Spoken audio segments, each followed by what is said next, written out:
para falar da coisa julgada. Bom,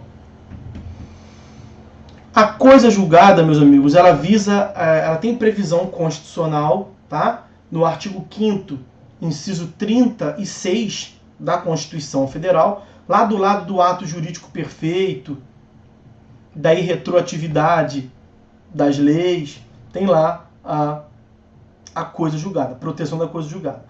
Esses institutos, eles visam proteger a segurança jurídica.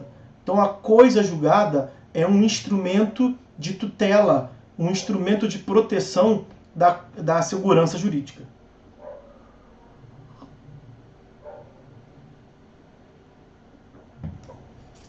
Súmula 375 do STJ se refere a isso o quê? Deixa eu ver aqui o teor dessa súmula, que eu não tô com ela, não veio na cabeça quando você falou. Não, a súmula 375 é de fraude à execução. É um pouco diferente. Vocês vão ver lá lá em execução, lá em penhora, tá? Fraude à execução, alienação fraudulenta para desconstituir o ato de transferência.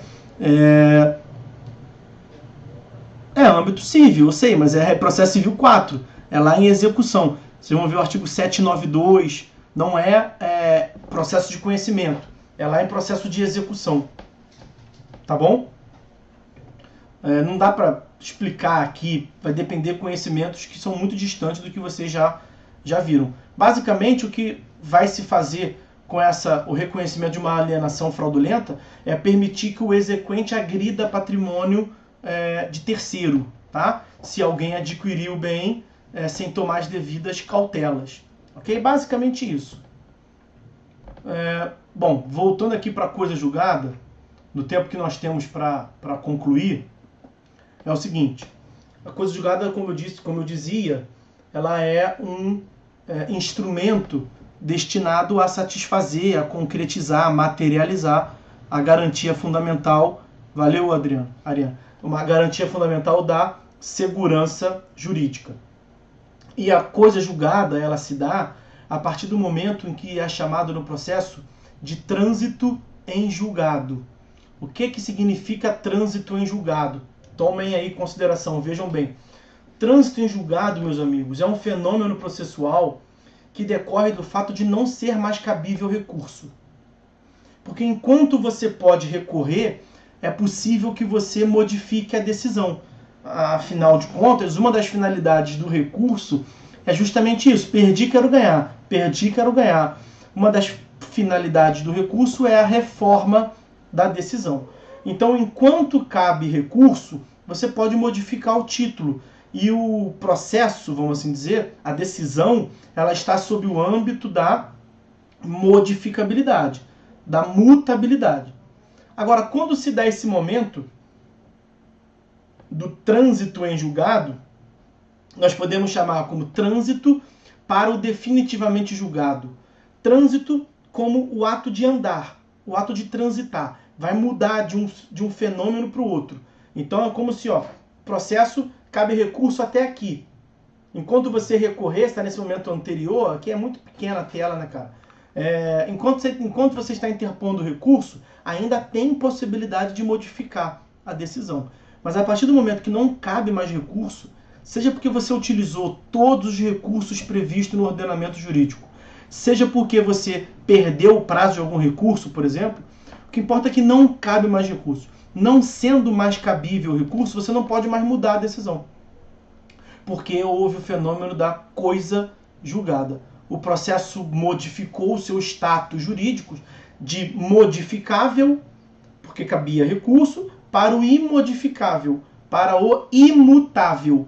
Porque ocorreu o trânsito em julgado, você transitou do modificável para o definitivamente julgado e gera a tal da coisa julgada. Coisa julgada, meus amigos, decorre de uma nomenclatura bem jabuticaba, assim, cara, bem tupiniquim, porque em Roma, desde o direito romano, o instituto ele é, na verdade, res iudicata. Res iudicata. E foi traduzido aqui pelo Google Translator Res é coisa, então coisa julgada. Eu prefiro muito mais, é melhor e mais técnico a definição que os nossos patrícios, os lusitanos, deram. Que lá em Portugal não se chama coisa julgada, se chama caso julgado. Que é o que realmente é. A demanda foi julgada, o caso foi julgado, ok. Agora, coisa julgada, né, bagulho julgado, esse treco foi julgado, é muito agressivo. Mas é como nós chamamos aqui, inclusive, em nível constitucional. Mas é a mesma ideia, é o caso que foi julgado. Eu vou deixar para o final as espécies formal e material. Tá? A coisa julgada, ela tem alguns efeitos. Né? Vamos lá. Efeito negativo é o efeito básico da coisa julgada. Quando se forma a definitividade de um julgado, você não pode propor uma outra demanda para modificar aquela decisão, justamente porque ela se tornou imutável.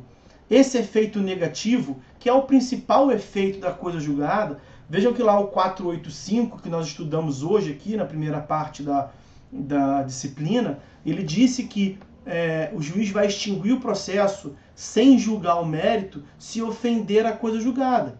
Então o efeito negativo é isso, ele não vai julgar o segundo processo. Esse efeito, que é o efeito principal da coisa julgada, ele é próprio, ele decorre da coisa julgada material, que nós falaremos já. Tá? Enquanto que o efeito positivo da coisa julgada é a necessidade de você aplicar obrigatoriamente o que foi decidido no processo quando a questão de um outro processo tiver como base, como uma questão prejudicial, como argumento de fundamentação, aquilo que foi decidido em outro processo. Vou dar um exemplo. Tivemos uma primeira ação, que é uma ação declaratória de paternidade. Uma ação declaratória de paternidade. Pouco importa qual foi o julgamento. Vamos dizer que o julgamento é pela paternidade. Então, a demanda começou, se desenvolveu e terminou com a afirmação em juízo, julgando o mérito de que o réu é pai do autor. Ok? Ok. Aí depois é proposta uma outra demanda. Não é a mesma demanda, é uma outra demanda. Quais são os elementos da demanda? Partes, causa de pedir e pedido. Veja lá o artigo 337, parágrafo 2º. E por que o segundo processo é uma outra demanda? Eu nem falei qual que é, né? Mas os senhores já podem imaginar. É o pedido de alimentos. É uma demanda de alimentos. Pois bem, na demanda de alimentos que envolva a mesma questão de paternidade entre o autor e o réu da demanda originária, do processo 1, o juiz do processo 2 está obrigado a reconhecer a paternidade. Ele não pode falar que não é pai. Por quê? Porque já tem uma coisa julgada no processo anterior dizendo que é pai. Se a resposta fosse o contrário, também... Então esse efeito, se a resposta fosse o contrário, é que eu digo da primeira ação. Tá? Então se a primeira ação tivesse julgado improcedente o pedido e afirmado que o réu não é pai do autor, a segunda ação estaria vinculada a dizer que o réu não é pai do autor. Então esse é o efeito positivo da coisa julgada. Quando a afirmação, a imutabilidade provocada em um processo gera vinculação em um outro processo. Ok? Você não pode rediscutir em outro processo para querer modificar, efeito negativo. E você não pode fugir do que foi contido, do que foi afirmado em uma decisão. Efeito positivo. Vamos falar dos limites. Nós temos limitações à coisa julgada. Um primeiro limite que está previsto no artigo 506 do CPC é o limite subjetivo. A coisa julgada incide em relação às partes entre as quais é dada. Quais são os elementos da demanda? Uma vez mais, eu não me canso. Partes, causa de pedir e pedido. Então, quem é que está vinculada a uma decisão, a uma coisa julgada proferida na demanda entre A e B? A e B. A coisa julgada tem limitações subjetivas entre as partes na qual é dada. E nós temos um outro limite, que é o limite objetivo. É saber qual é o objeto, o que vincula, o que tira essa tal da coisa julgada, a imutabilidade. Eu já até adiantei há pouco tempo atrás para vocês. É o dispositivo.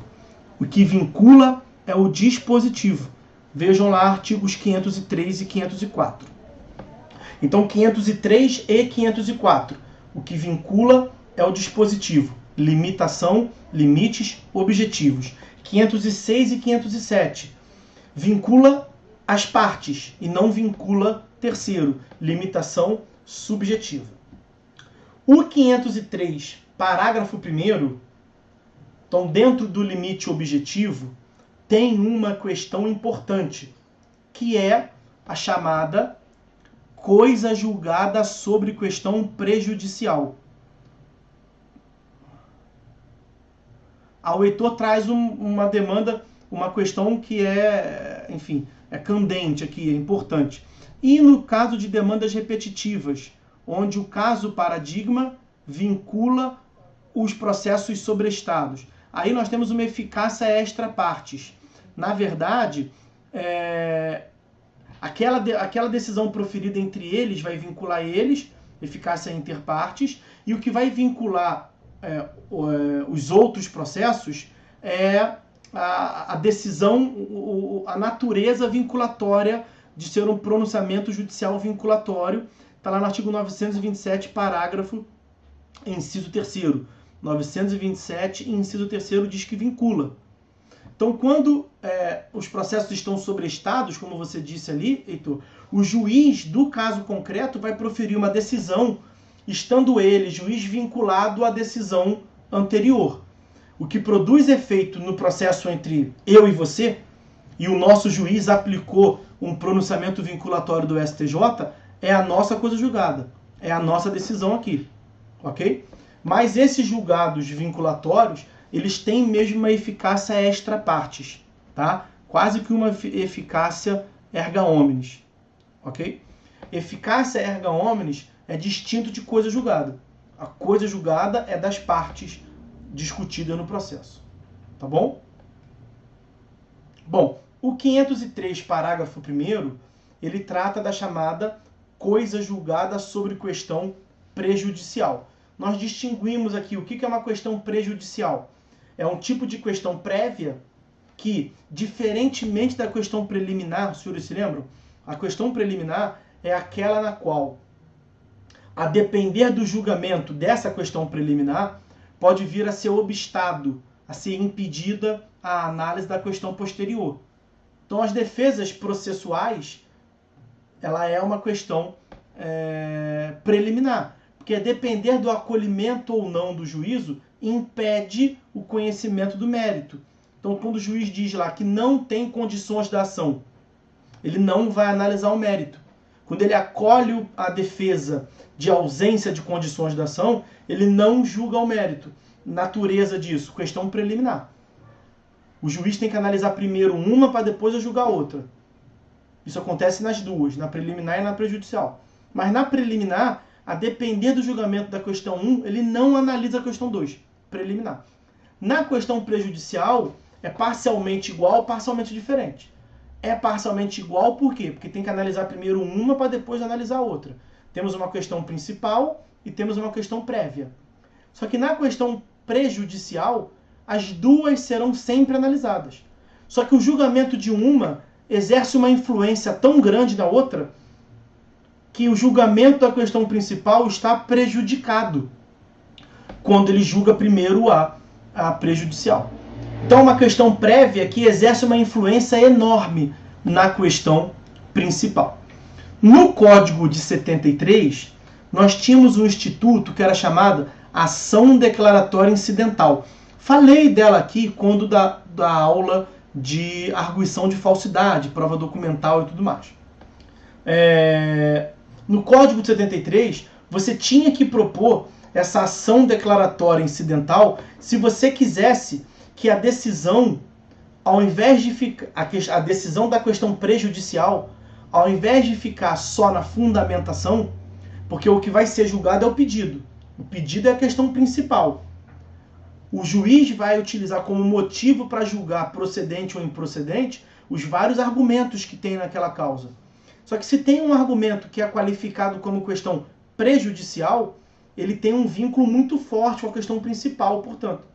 Só que se você nada fizer, ele é tratado, a análise da questão prejudicial, ela se dá na fundamentação. Porque ela não é um pedido autônomo, ela está no plano da fundamentação. Exemplo, a inconstitucionalidade para o recolhimento de um tributo. O juiz vai julgar procedente ou improcedente o pedido de não pagar o tributo, a depender se a lei que instituiu o tributo é constitucional ou inconstitucional. Só que o juiz do Tribunal de Justiça do Rio de Janeiro, TJRJ, ele não pode declarar em concreto, ele não pode declarar em abstrato, no dispositivo, a inconstitucionalidade da lei. Isso é só o STF que pode fazer. Mas ele pode, na fundamentação, dizer que vai julgar improcedente porque no controle difuso ele reconheceu a inconstitucionalidade. Então a questão prejudicial ela é sempre tratada na fundamentação. Ela é uma causa de pedir que vai levar a um pedido. O juiz analisa na fundamentação para depois tratar do dispositivo. O que nós vimos aqui? O que forma a coisa julgada material? O que torna a imutabilidade? É o dispositivo e não a fundamentação. A fundamentação, em regra, não forma a coisa julgada. De modo que a parte pode propor uma outra demanda e não vai ter a vinculação a tal do efeito positivo da coisa julgada, como eu mencionava para vocês. Para você evitar isso, no código anterior, você tinha que propor uma ação declaratória incidental. Que basicamente é o seguinte, fala, excelência, ó, e aí quem proporia seria o réu, né? Mas naturalmente o réu. Olha, excelência, ele está pedindo alimentos contra a minha pessoa sob o argumento de que eu sou pai dele. Então a paternidade estaria na causa de pedir. E o pedido seria tão somente o de pagar alimentos. Aí você poderia se defender dizendo assim, excelência, eu quero que você julgue no dispositivo que eu não sou pai. Porque eu sei que eu não sou pai. Eu não quero que você fale na fundamentação que eu não sou pai, para que no dispositivo julgue improcedente o pedido de alimentos. Porque ao fazer isso, só vai fazer coisa julgada o fato de eu não ter que pagar alimentos para ele. E eu quero que também faça coisa julgada o fato de que eu não sou pai. Para que ele nunca mais possa, amanhã ou depois, discutir que eu sou pai ou não. Então eu quero que o senhor afirme na sentença, no dispositivo da sentença, para fazer coisa julgada que eu não sou pai. Eu quero trazer o que seria da fundamentação para o dispositivo. Isso era a chamada ação declaratória incidental. Não tem mais ação declaratória incidental, tirando a arguição de falsidade do documento. O réu não precisa mais fazer. Por que ele não precisa mais fazer? Porque pelo parágrafo único do artigo 503, isso se dá pela própria lei, automaticamente. Então, quando nós temos uma questão prejudicial que exerce uma enorme influência sobre a questão principal, aquilo produz coisa julgada, mesmo estando na fundamentação. Na verdade, tem uma divergência na doutrina, se tem que estar na fundamentação ou o juiz tem que tratar no dispositivo, mas o parágrafo 1º não trata disso. Deixa eu trazer, então, o 503, parágrafo 1º, que ele tem os requisitos. Vamos fazer a leitura rapidamente para a gente ir para o último tópico. Ó, 503, parágrafo 1º. O disposto no caput, e o caput do 503 é que vai tratar que a decisão é que faz coisa julgada, o dispositivo. Então, o disposto no caput aplica-se à resolução da questão prejudicial, decidida, expressa e incidentemente no processo. Não fala se pode ser na fundamentação ou no dispositivo. A doutrina controverte um pouco sobre isso. Para mim, pode ser na fundamentação. Então tem os requisitos. Inciso 1º, dessa resolução depender o julgamento do mérito, mas a questão prejudicial é que tem uma dependência, né? Como, por exemplo, a paternidade em relação aos alimentos. Inciso 2º, se a seu respeito tiver havido contraditório prévio e efetivo, não se aplicando no caso de revelia. Então não pode ter revelia, tem que ter o contraditório prévio e efetivo, por disposição da lei. E se o juízo tiver competência em razão da matéria e da pessoa para resolvê-la como questão principal. Então tem que ter competência absoluta, competência quanto à matéria e a pessoa, para resolver como questão principal. No nosso exemplo, o juiz que julga alimentos pode julgar paternidade, juiz de família, então poderia passar. Agora, imagine que for uma questão prejudicial, lá no juízo empresarial, imagine que o término da sociedade empresarial, cônjuges, e as pessoas querem resolver logo naquele processo, está na fundamentação, questão de traição, questão de divórcio com culpa. O juiz empresarial, tendo um juízo de família ao seu lado, o juiz empresarial pode se pronunciar como questão principal sobre divórcio, sobre regime de bens? Não. Então, mesmo que ele venha afirmar na fundamentação, não vai fazer coisa julgada. Por que não vai fazer coisa julgada? Porque falta para ele competência absoluta.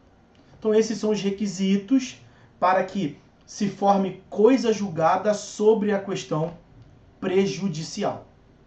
E aí, para acabar, meus amigos, o último tópico que falta para a gente acabar a disciplina, acabar o semestre, é a distinção de coisa julgada material para coisa julgada formal.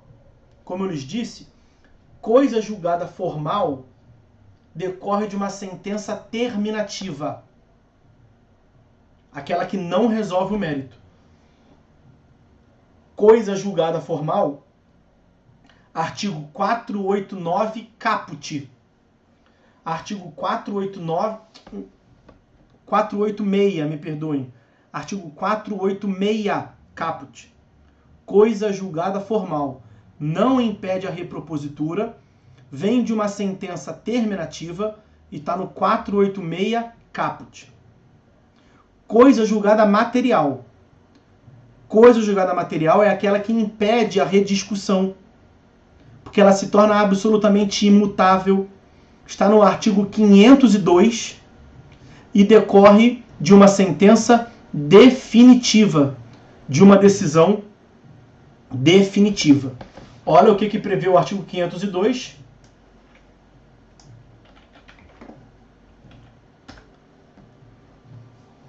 Denomina-se coisa julgada material a autoridade que torna imutável e indiscutível a decisão de mérito, não mais sujeita a recurso. O que é esse não mais sujeita a recurso? Transitada em julgado. O que é a decisão de mérito? Sentença definitiva. Artigo 487. Qual é a consequência que gera? A coisa julgada como com escudo. É uma proteção que torna aquela decisão de mérito imutável e indiscutível. Sobre a coisa julgada material, é só isso que tem para falar. Artigo 502, decorre da decisão de mérito, gera uma estabilidade. Agora, a coisa julgada formal, que nós já adiantamos aqui, está no artigo 486, caput. E nós temos uma novidade importante no Código de 2015, que é com ela que nós vamos encerrar o semestre. Olha o que o 486 diz. O que eu já falei até agora. O pronunciamento judicial que não resolve o mérito. Qual é a sentença, a decisão que não resolve o mérito? Artigo 485, sentença terminativa. Não resolve o mérito. Não obsta a que a parte proponha de novo a ação. Então não gera imutabilidade em todos os processos. Mas por que se chama coisa julgada então, professor, se não gera a imutabilidade em todos os processos? É porque gera a imutabilidade nesse processo. Então a sentença no processo em que ela é proferida, quando não cabe mais recurso, aquele processo acabou, não tem mais o que fazer nele. Só que se não tiver a decisão proferida naquele processo enfrentado o mérito, se não tiver enfrentado, a princípio não impede a repropositura. Pode propor de novo. Mas vai ser um outro processo. Ok? Sempre foi assim. Desde sempre era assim que era. Mas o Código de 2015 trouxe uma novidade. Uma importante novidade. Está no parágrafo 1º. E eu não falei até agora para deixar para o final. O 486, parágrafo 1º, tem um Instituto Novo. que é o meio termo entre a coisa julgada material e a coisa julgada formal. Nós não podemos dizer que ela é uma coisa julgada material, porque ela não impede a repropositura. Mas nós não podemos dizer que ela é uma coisa julgada formal também. Ela está no meio termo. Porque a repropositura não é livre. Olha a redação do 486, parágrafo 1º. Não se esquentem em gravar as hipóteses. Vamos entender primeiro a lógica. No caso de extinção em razão de litispendência, 485, inciso 5º, litispendência, sem resolução do mérito. E nos casos dos incisos, primeiro, indeferimento da petição inicial. Quarto, ausência de pressupostos de constituição e desenvolvimento do processo.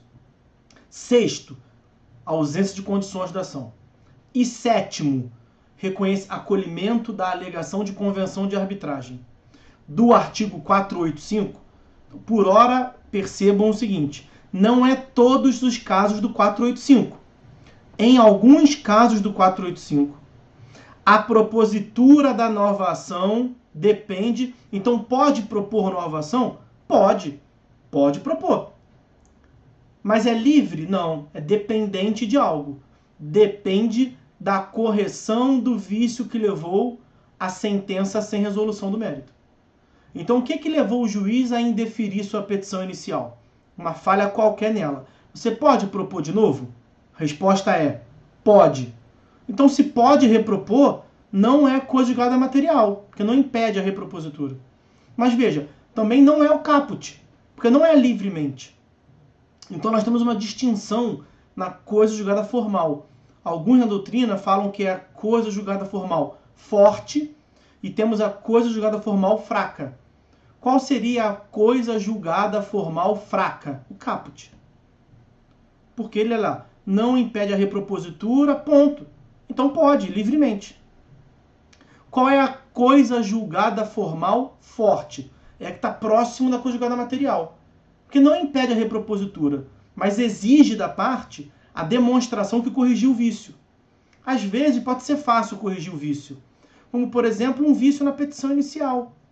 Não estava bem elaborada, era inepta. A parte vai propor uma outra demanda, que é admitida, mostrando para o juiz que ela melhorou a petição inicial. Ok.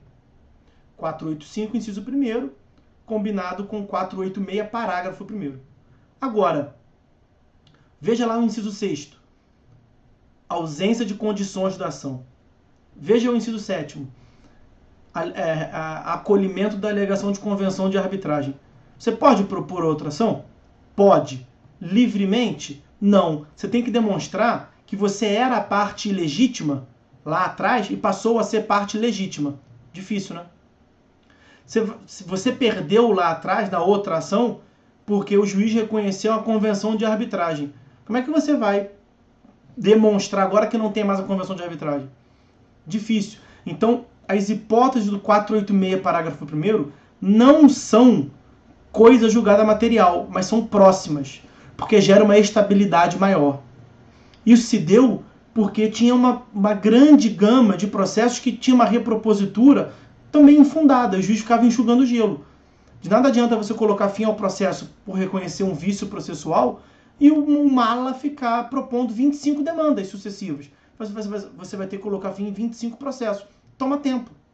Então, em alguns casos, o legislador pensou, separou e deu uma estabilidade maior. Não é a estabilidade da coisa julgada material. Não gera a imutabilidade. Mas em alguns casos é como se gerasse. É como se gerasse. Gera um efeito parecido. Porque você vai virar para a parte e vai falar assim, você pode propor outra ação. Desde que você demonstre que você era ilegítimo lá atrás e passou a ser legítimo. Difícil. Difícil. Ok? Então esse é o 486, parágrafo 1º. Eu corri hoje. Eu, para ser franco, não aguento mais falar. Está vista todas as matérias. Terminamos a coisa julgada. E com isso, terminamos o semestre. Eu vou